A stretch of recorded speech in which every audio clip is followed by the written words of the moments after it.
Hello friends, मैं हूं गौरव और मैं ये दावे के साथ कह सकता हूं कि आप ये बात अच्छे से जानते होंगे कि पुराने जमाने में भारत सिर्फ सोने की चिड़िया ही नहीं बल्कि विश्व भर में ज्ञान का एक सागर भी माना जाता था। यहाँ हमारे देश में 5th सेंचुरी BC से ही दुनिया की सबसे पुरानी यूनिवर्सिटी नालंदा यूनिवर्सिटी में पढ़ने के लिए लोग हजारों मीलों दूर से आया करते थे। मगर वक्त के साथ साथ यहाँ का एजुकेशन सिस्टम गिरता गया और ब्रिटिशर्स के आने के बाद तो समझ लो खेल खत्म। हमारा देश सिर्फ पैसों से ही नहीं बल्कि ज्ञान से भी कंगाल होता गया और आज की हालत तो आपको पता है। यहाँ पर एक बच्चे को भले ही इन्वेंशन यानी आविष्कार करना आए या ना आए, लेकिन उसे ग्रेविटी का डेफिनेशन वर्ड टू वर्ड एक रट्टू तोते की तरह बिल्कुल पता होगा, वरना he'll be like a broken अंडा।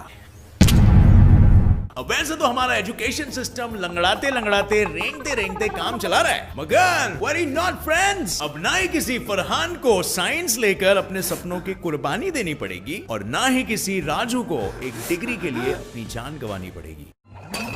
अब हमारी गवर्नमेंट ने एजुकेशन पॉलिसी में एक ऐसा धमाकेदार बदलाव लाया है जिसकी वजह से हमारा देश घिसे पीटे पुरानी पढ़ाई के तरीकों को छोड़ के एक नए युग में कदम रख रहा है। बिल्कुल फ्रेंड्स, 29 जुलाई 2020 में इंडियन गवर्नमेंट ने एक नए नेशनल एजुकेशन पॉलिसी को मंजूरी दी है और इस नए पॉलिसी के तहत स्कूल से लेकर कॉलेज तक पढ़ाने के मेथड्स में ऐसे कमाल के रिफॉर्म्स आने वाले हैं कि समझ लो बाबा, इंडिया बदलने वाला है। अब हमारे देश का एजुकेशन सिस्टम दुनिया के सबसे अमीर और डेवलप देशों के एजुकेशन सिस्टम को भी टक्कर दे सकता है। बोर्ड एग्जाम्स के प्रेशर को कम करने से लेकर सभी यूनिवर्सिटीज के लिए कॉमन एंट्रेंस एग्जाम रखने तक, अपनी मनमर्जी के सब्जेक्ट को नहीं छूने से लेकर बच्चों को कम उम्र से ही वोकेशनल ट्रेनिंग देने तक, हर चीज पर इस एजुकेशन सिस्टम ने ध्यान रखा है। और आज की इस वीडियो में फ्रेंड्स हम बिल्कुल इसी बात पे चर्चा करने वाले हैं, तो अंत तक बिल्कुल बने रहना। क्यों? कि इंडिया तो बॉस राज करने वाला है। अब फ्रेंड्स, अच्छे बदलाव लाने की नीयत तो हर कोई रखता है, मगर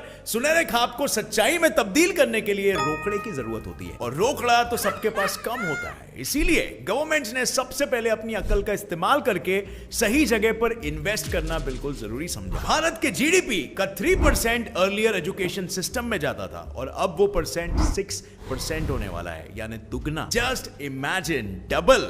ऐसा कभी नहीं हुआ पहले। ये सारा का सारा पैसा भारत के उज्जवल भविष्य में ही जा रहा है। और इतना ही नहीं, अब तक तो ह्यूमन रिसोर्सेज डेवलपमेंट मिनिस्ट्री हुआ करता था, लेकिन ये मिनिस्ट्री अब बदलकर पूरा का पूरा एजुकेशन मिनिस्ट्री में तब्दील हो चुका है। मतलब एजुकेशन तो पहले सिर्फ ह्यूमन रिसोर्स डेवलपमेंट का एक पार्ट हुआ करता था, लेकिन अब वो पूरा का पूरा डिपार्टमेंट बन चुका है। और फ्रेंड्स, पहले 6 से 14 साल तक पढ़ाई को कंपलसरी रखा गया था, मगर अब उसे बदलकर 3 से 18 साल तक कंपलसरी बना दिया है। यानी जो गरीब बच्चे के माँ बाप उसे 10वीं के बाद जबरदस्ती सीधा काम पे लगा देते थे, और इसीलिए अब एक सब्जी बेचने वाले का लड़का भी अच्छी पढ़ाई करके एक अच्छे प्रोफेशन में लग सकता है। और इससे होगा क्या, वो अपने साथ साथ अपने पूरे परिवार का स्टैंडर्ड ऑफ लिविंग खींच लेगा और एक अच्छी जिंदगी जीकर देश के लिए कंट्रीब्यूट कर पाएगा। साथ ही एक और एक बड़ा चेंज ये है कि अब 6th स्टैंडर्ड से ही बच्चों को वोकेशनल ट्रेनिंग देना शुरू कर दिया जाएगा और उन्हें कम से कम एक हुनर यानी कि स्किल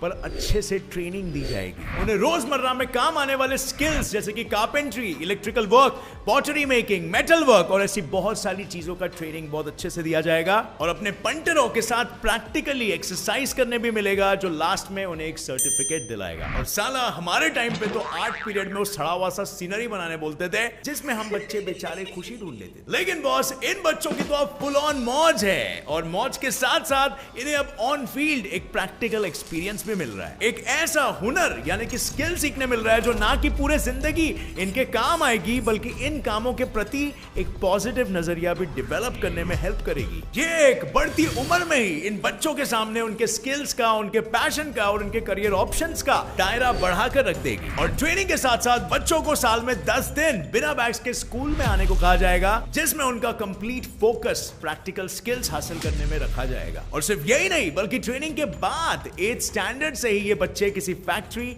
या इंडस्ट्री में बकायदा ऑन फील्ड प्रैक्टिस कर पाएंगे, स्किल्ड बन पाएंगे, professional work ethics first hand सीख पाएंगे। अब आते हैं हमारे दूसरे PT पीरियड, मेरा मतलब एक कंप्यूटर पीरियड में। पावर पॉइंट सीखो, प्रेजेंटेशन बनाओ और ए लाओ। लेकिन इतना सब सीख कर भी बच्चे कभी भी स्कूल डेज में एक टेक सेवी इंसान नहीं बन पाए। इन्वेंशन तो दूर की बात, I am sure friends, computer की दुनिया आपको स्कूल डेज में कभी समझ नहीं आई होगी। राइट? सो इस प्रॉब्लम को जड़ से निकालने के लिए और हर एक बच्चे को कंप्यूटर और टेक्नोलॉजी से प्यार करवाने के लिए न्यू एजुकेशन पॉलिसी के तहत बच्चों को 6th स्टैंडर्ड से ही कंप्यूटर कोडिंग सिखाया जाएगा। मतलब कोड करो और अपने कमांड्स खुद बनाओ। Interesting, right? That's not it. इसके अलावा इस नई पॉलिसी में गरीब बच्चों को और अपंग बच्चों का भी ध्यान रखा गया है। उनके लिए फ्री में रहने के लिए जगह प्रोवाइड की गई है, पौष्टिक आहार, डिसेबिलिटी गैजेट्स जैसे कि व्हील्स, चेयर्स, हियरिंग एड्स और इलेक्ट्रॉनिक ब्रेल डिवाइसेस एक्सेट्रा का इस्तेमाल करने के लिए उन्हें प्रोत्साहित किया जाएगा और उन्हें सिखाया भी जाएगा। और इसीलिए अब कहीं से भी, भारत के कोई भी कोने से भी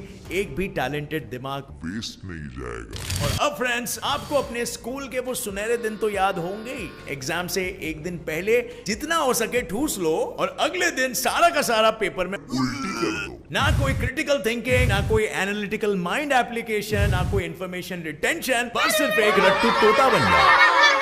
मगर ये भी बदलने वाला है मेरे बंधुओं, क्योंकि हर विषय पर अब ग्रुप्स को एनकरेज किया जाएगा डिस्कशंस के लिए, एनालिसिस करने के लिए और इंडिपेंडेंट इंक्वायरी करने के लिए, मतलब खुद की रिसर्च। और सबसे जरूरी बात यह है कि स्टूडेंट्स पर बोर्ड एग्जाम का प्रेशर कम करने के लिए इन्हें 2 पार्ट्स में साल में 2 बार कंडक्ट किया जाएगा। और सिर्फ पढ़ाई नहीं बल्कि रिपोर्ट कार्ड्स तक बनाने के तरीकों को भी चेंज किया जाएगा। अब से उनमें सिर्फ मार्क्स और ग्रेड्स ही नहीं बल्कि बच्चों की ओवरऑल लर्निंग कैपेबिलिटीज को भी ध्यान में रखा जाएगा। और ग्रेडिंग करने से पहले उस स्टूडेंट का खुद को लेकर क्या सेल्फ असेसमेंट है वो तक पूछा जाएगा। मतलब आज के जमाने में तो बिल्कुल इसका उल्टा होता है कि टीचर अपने मर्जी से और बस उसके एकेडमिक परफॉर्मेंस के बल पे स्टूडेंट को नाम दे देती है कि ये तो भुंदू है, ये तो फेलियर है, ये तो ये है वो है। मगर कोई नहीं पूछता कि वो बच्चा खुद के बारे में क्या सोचता है। स्टूडेंट के खुद के राय के साथ साथ उसके फ्रेंड्स और उसके क्लासमेट्स की भी राय दी जाएगी कि भाई तुम क्या सोचते हो अपने दोस्त के बारे में, क्या वो इंटेलिजेंट है, उसके स्किल्स क्या है।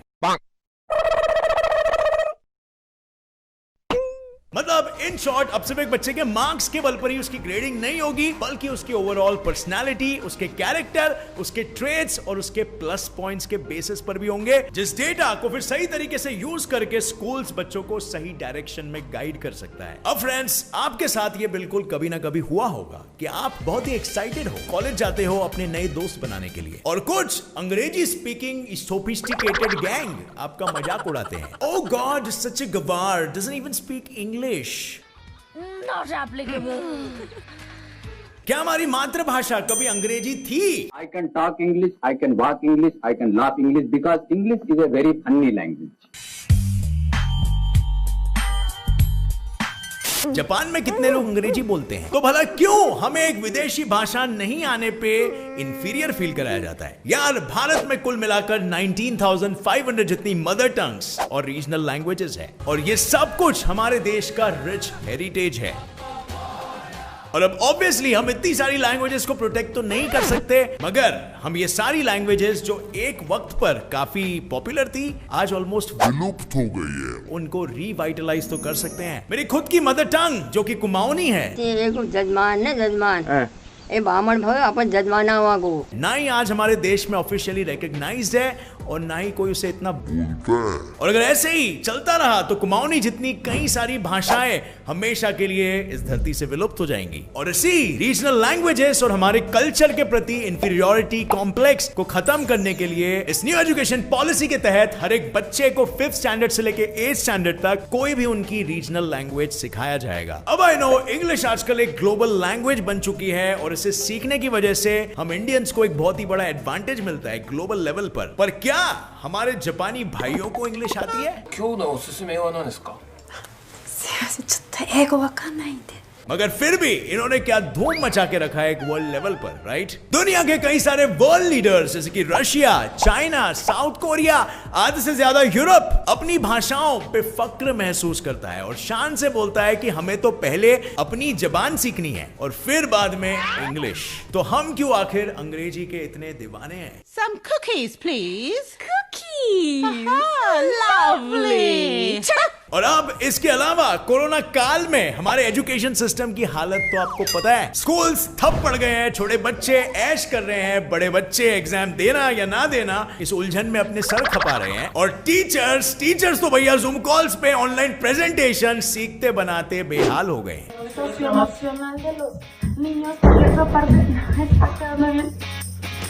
तो भाई अपनी इसी गलती से सीख लेकर अभी सरकार लेकर आई है एक नया बदलाव। अब से पढ़ाई को और भी बेहतर बनाने के लिए learning apps, online courses, modules, satellite based TV channels, online books और आईसीटी इक्विप्ड लाइब्रेरीज और बड़ों के लिए भी एजुकेशन सेंटर्स डेवलप किए जाएंगे। Amazing right? दुनिया बदलते हुए दिख रही है। लेकिन ये तो हुई स्कूल्स की बात, अब कॉलेज लेवल पर क्या गुल खिलाए हैं? पगला गया साला, तुझे असिस्टेंट बनाना चाहता है। 1 साल के लिए ब्राजीलियन रेन फॉरेस्ट में काम करने के लिए बुलाया है। अब नहीं मानेंगे। फरहान भाई, अब आपको अपने अरमानों को पारिवारिक कर्तव्यों की आग में झोंकना नहीं पड़ेगा, क्योंकि डिग्री कॉलेजेस में अब से स्टूडेंट्स बिल्कुल ही अलग स्ट्रीम्स में से सब्जेक्ट्स को चुनकर अपना खुद का कॉम्बिनेशन बनाकर पढ़ सकते हैं। सो अब से साइंस वाले आर्ट्स भी सीख सकते हैं और कॉमर्स वाले फिजिक्स भी। और ये सुनकर सबसे अधिक खुशी तो मुझे हो रही है, क्योंकि मेरे साइंस चैनल पर अभी दूसरे स्ट्रीम के भी सब्सक्राइबर्स आने लगेंगे। सो फ्रॉम नाउ नो ताना एंड फैमिली ड्रामा, क्योंकि खुश रहेगी अब आपकी भी मामा। अब इतनी मेहरबानियां कम थी कि गवर्नमेंट ने तो पढ़ाई के बीच से ही अब सब्जेक्ट बदलने की सहूलियत भी तुम्हारे हाथों में परोस दी। सो अब फर्ज करो कि कोई एकदम भारी भड़कम सब्जेक्ट आपने चुन लिया, जैसे मे बी माइक्रोबायोलॉजी। मतलब चूज करते समय आपने कुछ सोचा होगा कि अच्छा है, 4 लोग के सामने बढ़ाई मार सकते हैं ना। लेकिन साल भर में ही सब कीड़े मकोड़ों के बारे में पढ़ के आपके कीड़े निकल गए।